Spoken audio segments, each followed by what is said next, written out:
അസാധാരണ കൺസറി കൂടിയ ശേഷം വിശ്വാസികളെവരും പൊതുനന്മ ലക്ഷ്യമാക്കി പ്രവർത്തിക്കേണ്ടതിൻ്റെ ആവശ്യകത ഏറി വരുന്നു എന്നാണ് ലിയോ 14 പാപ്പ പറഞ്ഞത്. അതൊരു വെറും വാക്കല്ല. ഇവിടെ എറണാകുളം അങ്കമാലി അതിരൂപതയിൽ അടിയന്തരമായി എന്താണ് ചെയ്യേണ്ടത് എന്നതിൻ്റെ ചുരുക്കമാണ്. ഡിസംബർ ആദ്യവാരം വത്തിക്കാനിൽ അടിയന്തരമായി എത്തിയ റാഫേൽ പാംബ്ലാനി പിതാക്കന്മാരോട് പരിശുദ്ധ സിംഹാസനം എന്താണ് സൂചിപ്പിച്ചത്?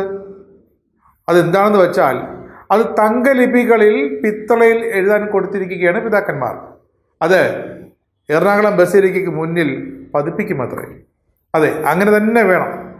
ഇവിടെ ഏകീകൃത കുർബാന മാത്രമേ അർപ്പിക്കപ്പെടൂ എന്ന് വലുതായി തങ്കലിപികളിൽ തന്നെ ഒപ്പം പ്രദർശിപ്പിക്കുകയും വേണം. അപ്പോൾ മാത്രമേ പിതാക്കന്മാരുടെ റോൾ പൂർത്തിയാകുകയുള്ളൂ.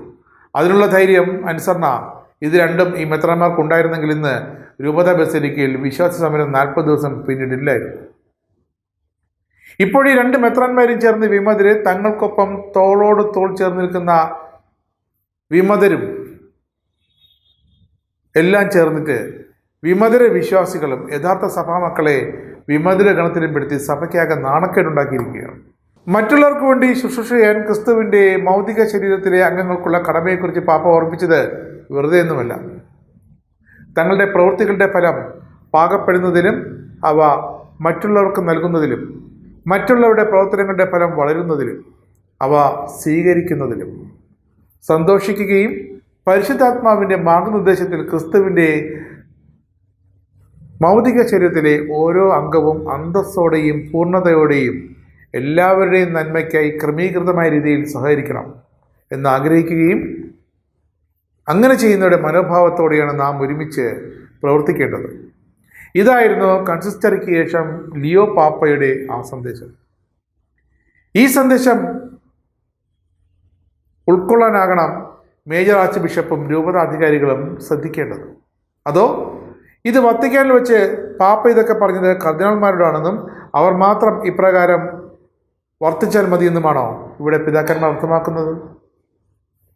കർദിനാൾമാർ ഐക്യത്തിലും പരസ്പര സംവാദത്തിലും മുന്നോട്ട് പോകേണ്ടതിൻ്റെയും പത്രോസിനടുത്ത് തൻ്റെ ശുശ്രൂഷയിൽ തന്നെ സഹായിക്കേണ്ടതിൻ്റെയും പ്രാധാന്യം പാപ്പ കൺസിസ്റ്ററിയുടെ തുടക്കത്തിൽ തന്നെ പറഞ്ഞിരുന്നു. അത് കർദിനാൾമാർക്കുള്ളതാണ്.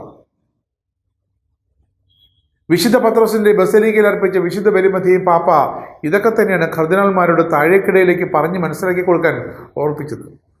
അപ്പോൾ പരിശുദ്ധ സിംഹാസനം എന്തൊക്കെയാണോ പറഞ്ഞത് അതൊക്കെ കൺസിസ്റ്ററിക്ക് ശേഷം വളരെ വ്യക്തമായി അദ്ദേഹം ഒരു സന്ദേശമായി തന്നെ കുറിക്കുകയും ചെയ്തിട്ടുണ്ട്.